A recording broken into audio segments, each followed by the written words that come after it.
So what we've got on the bench in front of me here is the carburetors off the GPz 750, and this has been running a bit rough. So what we're going to do is we're going to strip these down to a point. They're not going to be totally stripped, and then we're going to put them in the ultrasonic cleaner, and I can see just in general that these are not going to be very clean, so this is a good thing we're doing. So the first thing I'm going to do, if I can, I'm going to take all the diaphragms out, because the ultrasound will just absolutely muller them, and that'll be that gone. Let's get some parts tins. I'm going to try and keep things in the order that they come out, so that we can put everything back where it came from. I'm not too bothered about screws, but like I'd like number 2 diaphragm to go into number 2 carburetor kind of thing. The other thing we're going to check in a second is how restrictive these carb tops are. This is one of the tricks the manufacturers used to use. I'll show you what I mean. Now, I hope you can see enough of what I'm doing here. It's a bit of a compromise when I'm filming on my own. So, carb top, take the spring out. What should happen is, when this is fully out, in fact I can do it here, yeah, it can rise all the way to the top without being restricted. So very carefully I'm taking this assembly out. Wow, diaphragms look really good. No perceivable wear on the needle, but what I would like to do is just check. So we're on the second, I don't know if you can see this, there's 5 grooves, and we're normally you'd find them on the middle groove. This one's been down a bit, so it's drawing some more air in, and I'll show you why that's so in a moment, because this, not really sure what's happened to this bike, but when I was stripping it down, it became very apparent due to these that somebody had thought, nah, let's put these on instead. So this is a bell mouth and filter. So it may be, and we'll have a look at the main jets, take a note of the size of them. It may be that this has been jetted up to run those filters, or it may be that somebody's just thought, oh, this will help, take the air filter box off, put the filters on, and not jetted the carbs up, which means it'll be running a bad mixture. Normally filters like that will make your bike run weak, so you have to up the jet rating, or perhaps that is why they've raised that needle to get a bit more fuel in. So we'll see if the old book has all of the information. If not, we shall Google it a bit, and if that fails, put it open to some of the forums and see what they say. So let's very carefully take our diaphragm out. It's looking bloody good. I can't think that they're the original now. I'm looking at the needles and they're staining, so I think we're on the right track here. It's definitely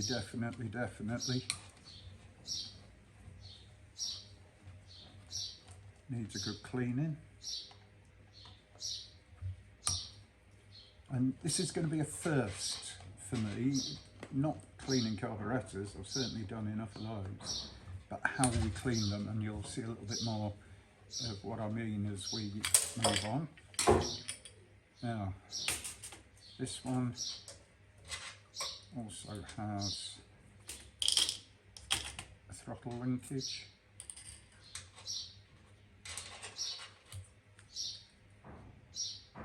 Again, diaphragm looks really good. Really good. Nice. See the dirt coming off. I think we're going to have a whole different carb when we've done. Now, one of the things I did read is there's a brass tube. I think it's the pilot air tube, and apparently they're really prone to blocking up, and when they do, they run really crappy. So the pilot air tube is all to do with slow running, and as you can see from the video, for those of you who saw my Facebook post, she was running, but she was running a bit doggy to say the least. So I'm going to just put this way, that will remind me maybe of stuff. Diaphragm. Beautiful. No damage to the jet, to the needle. Right, so that's the top half. Let me go and get my parts tray. Oh, what a knob. I put the filters in. Right, let's get those in there. It's my little collection of filters. Right, so we're going to spin the carbs around, and we're going to take the bases off. Now, I'm looking at these carburetors and I can see that there's a whole load of black paint missing. All of these would have been black originally. So I'm kind of guessing somebody else has been in here.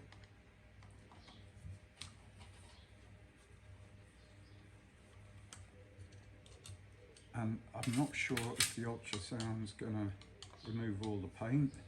Probably. I'm not sure I'm really bothered if it does. Right, there is petrol in these float bowls.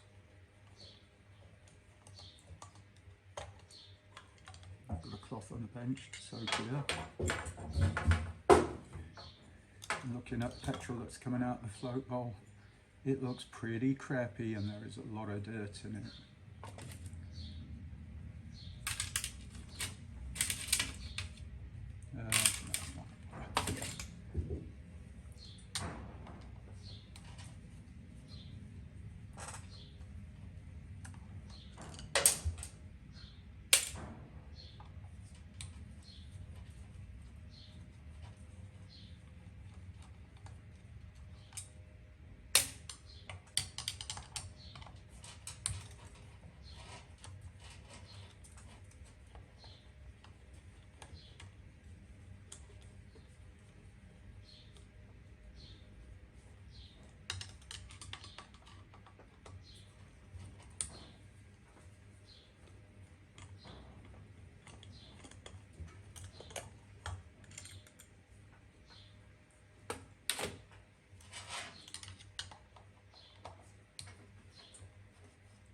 Oh, this petrol, stinky old stuff.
Right, so that's our carb bases off. Bit gritty in there, not totally lovely. I'm going to try and take all these base gaskets off if I can, because I don't really want to put them in the ultrasonic cleaner. Yep, got them all complete, that's good. So those can stay with those bits. Right, so the next thing I need to do is get all the hoses off.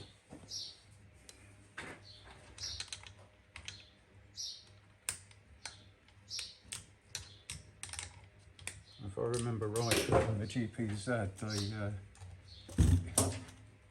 think they use some plastic fittings on the fuel hose. So that's a new bit of fuel hose I put on, new clips.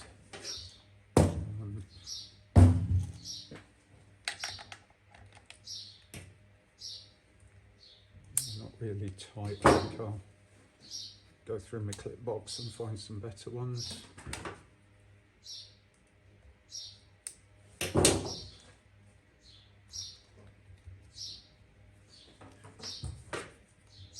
Get those off in one piece, it'd be nice. So we've got these 4 open ports, and this is where you can put your car balancers, balance the carburetors. The outer 2 are usually blanked off, the inner 2, one goes to the vacuum operated fuel tap, which doesn't work, I can tell you, it just bypasses all the time. The other one goes somewhere else, probably to the advance and retard. This rack is opening all 3 chokes, 4 chokes, sorry, it's because I've got 3 with rubbers on and 1 without. We're not going to be dismantling that at all. And I think what we might do is start to have a look at this part.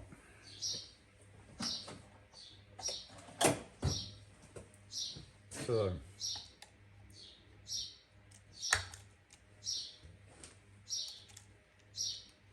I was kind of hoping they would easily press out. They seem to be under quite a lot of pressure. But first things first, because this is not very pleasant.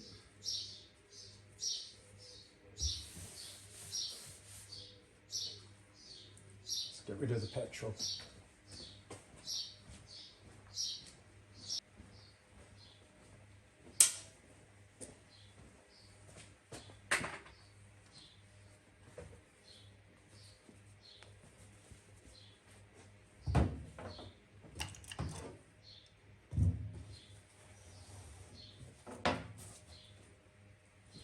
Check that you guys can see what I'm doing. Maybe just reposition you a bit.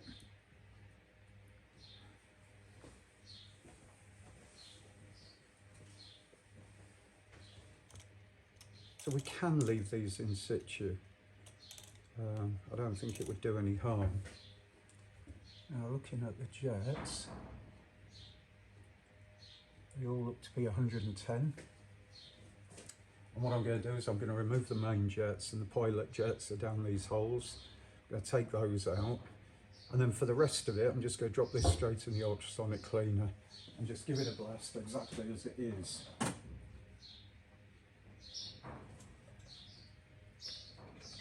Pick up the weapons. Now these should be screwed down hard. So when we put them back in, we put them back in exactly as they come out. So that one undone.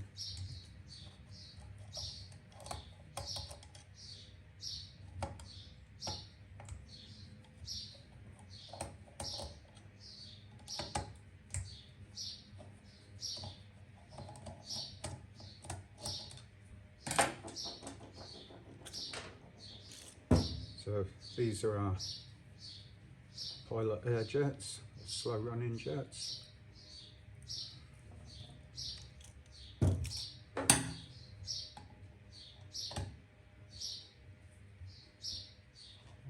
These jets are made out of brass, so it's a soft, brittle metal, and you can easily damage it. A lot of people clean these out by shoving bits of wire in them, and yeah, I've had to do it at times. But if you can do it with something like an ultrasonic cleaner, there you go.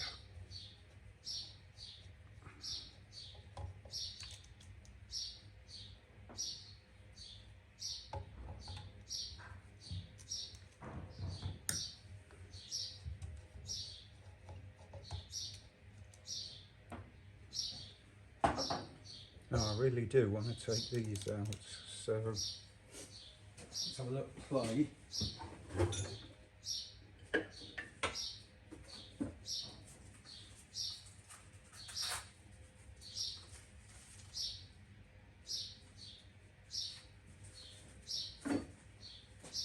See if we can just start them off. I'm going to try that one first. No, I'm going to try this one first. Yes. Let's get them all started. Nice.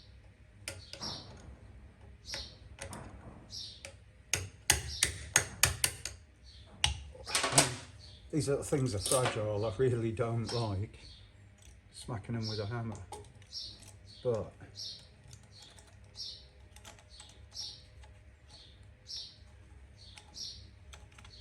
interesting setup. There's a little screw there. I've got to figure out how to get them out, no doubt.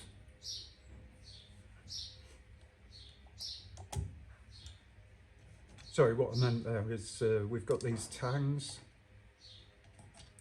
and there's some screws underneath the float,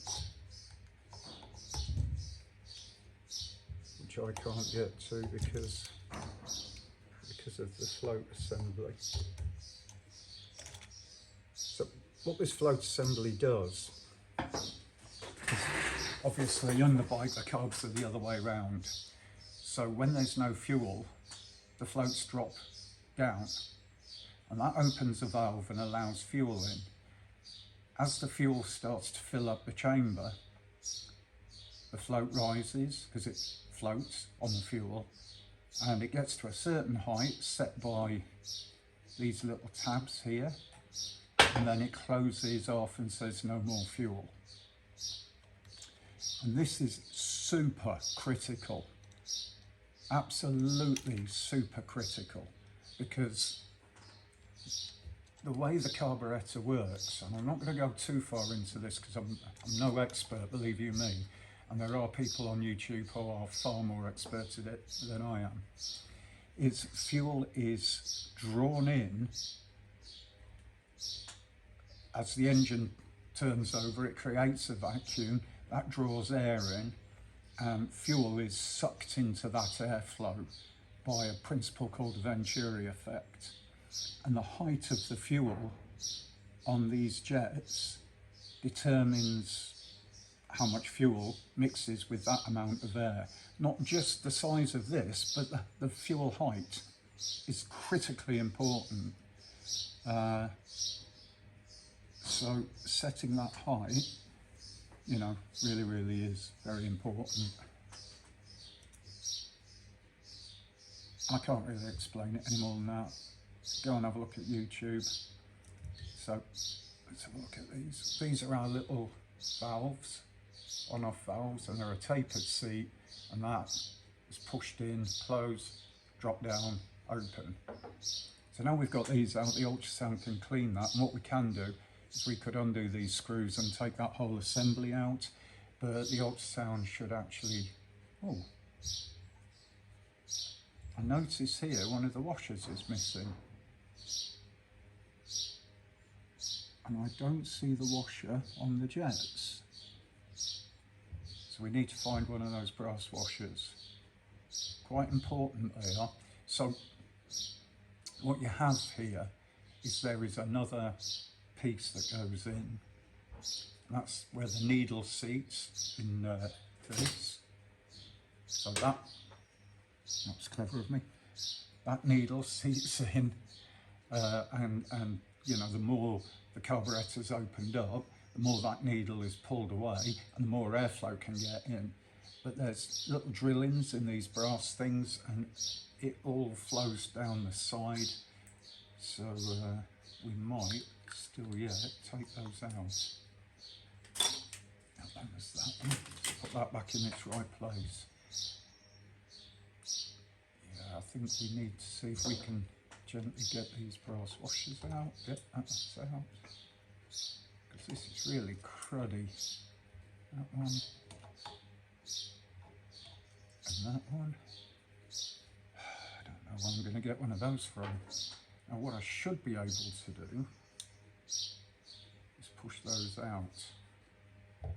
I think they push down that way. So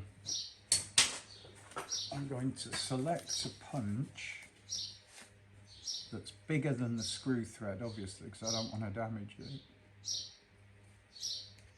But not so big that it's going to smack the aluminium. And I'm going to very gently try and tap it. And I can feel that pushing out. So we're going to push those 4 tubes out if we can. You can see, baby hammer. As I said before, this is all brass and aluminium. Right, that's grounding out. It's just slightly bigger than I would want. And those washers and the jets actually hold this. So.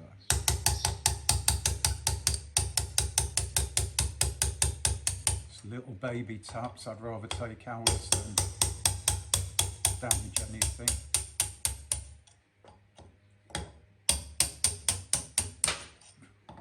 Right, so they can push all the way out. So that one. That one. That one. You can hear that hit the table. There. So, this is what's inside, and you can see all this crap on it. It's absolutely covered in bits of stuff, and this is why they run rough. And I don't know if you can see this, but there's like little holes here, and it's critical that they're clean. So we did a good job. We could have said, it'll be all right, you know, we'll just leave it. And all 4 of them are pretty shitty. Look at the amount of crap on this. I mean, I'm going to move the carburetors because I don't really want to get this. But are you ready? This is just on one. And I can pretty much guarantee that there'll be holes blocked and fuel won't be getting through. So that's just what I've scraped off. There you go, folks. So what causes all this crap? Well, dirty fuel, not putting a fuel filter in line. This one hasn't got one and it needs one. I'll be doing that. Leaving your bike stood up with carburetors full of fuel is an absolute no-no and kills them. You know, and it's all basic hygiene, motorcycle hygiene. So, this is the bit I'm most excited about. I'm going to turn you off for a minute and then you'll see why.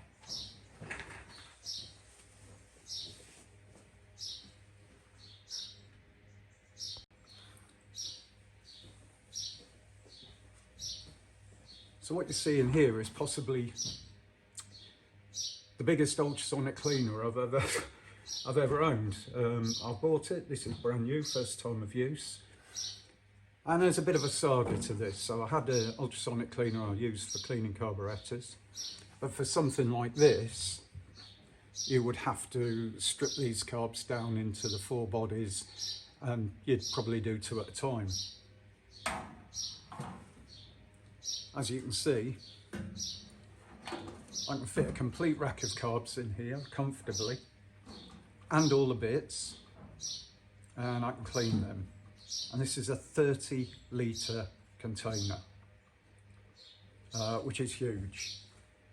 But if I'm going to do this, I don't want to strip all these carbs down to their individual pieces. You know, seals go, all sorts of problems occur. This is ideal for me. I just love it to bits. So we're going to get this set up, and then I'm going to come back to you, and you'll be able to see all the wondrous stuff happening.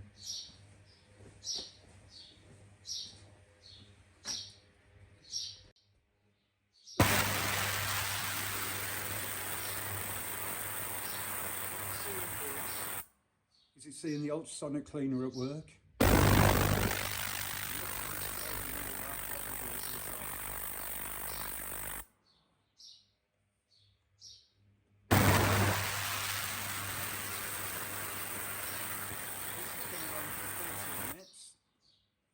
And then we'll have a look and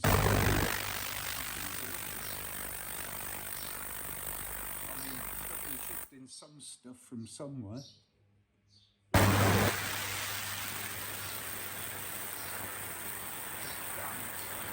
It cleans these carbs nicely.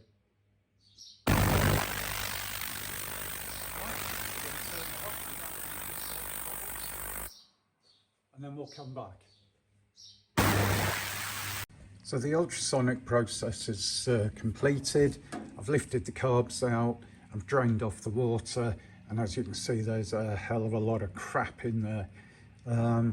Also, I don't know if you'll be able to tell, but that's the water, and yeah, that's quite dirty. So we're going to tip that down, because it is only water.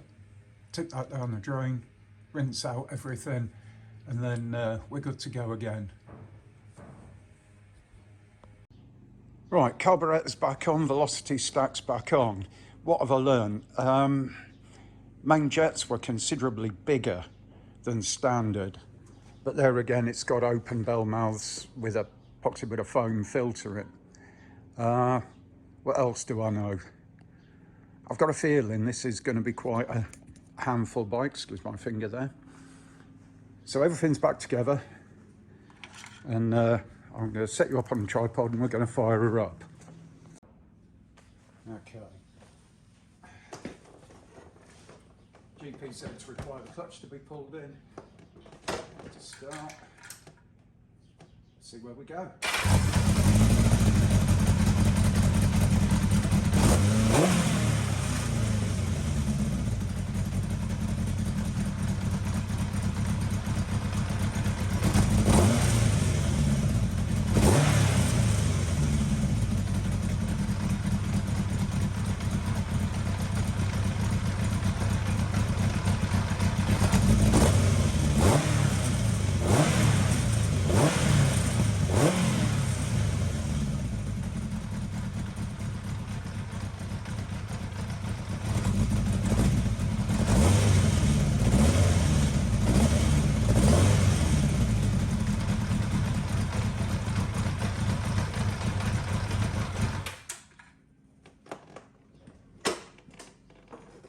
So tick over's a little bit low, but all in all, she runs, and she runs sweet. I think the secret is the carbs were obviously at one point set up correctly. So just by stripping down the basics, ultrasonically cleaning it, not splitting the whole thing apart and disturbing all of the linkage, because each carb is an individual setup when you do that. She's gone back together, sweet as a nut. I mean, apart from a slightly low tick over. You can't go wrong, can you? You really can't go wrong. So I'm going to take her for a ride and just see how she handles. And to be honest, apart from I've realised I've got a problem with the rear brake light switch, or sorry, the rear brake light stays on all the time. I haven't figured out which switch it is yet. I'm going to register this as a historic vehicle and start to ride and enjoy her, because I can't wait. You know, I think it's going to be a beautiful machine, and I'm very lucky. So that's it. Carburetors, ultrasonically cleaned, perfect runner.